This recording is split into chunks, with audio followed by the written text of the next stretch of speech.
is Color Spectrum Duo Draw with the Tand. I don't have the legendary KN44, but I have 3 other variants actually, so I'm definitely not caring about getting it. And this one I pulled early, had it for a long while. I'll showcase Iron Sight soon, but first this is the gunsmith. And basically GKS, it is not a bad gun, but it is kind of a hybrid of USS-9 and Die Rage, because it has better mobility compared to Die Rage, and good range and plus spread accuracy, but not as good of damage.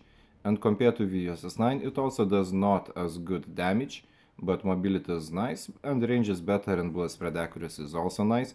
But just the thing is that it is kind of like a more aggressive Die Rage variant, kind of, like I said, like a mix of the two, but USS-9 at the moment is just better. But USS-9 should eventually get nerfed, and once that happens, GKS will be a viable choice, like more viable than it is now, because USS-9 is just the top meta and all the similar guns are just not as good.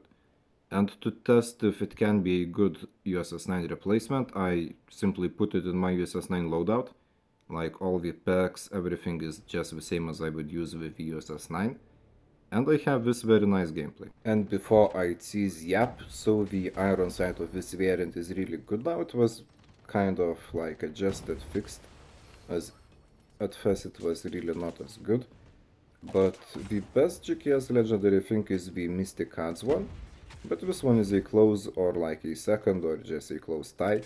So if you pull it early, it would be a nice draw purchase, but like it is a bit of a gambling included one, as usually they just come last in the draw.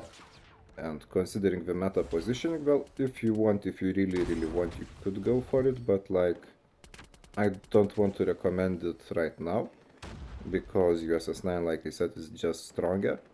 But a few seasons later, GKS could really come to the meta if USS-9 gets enough.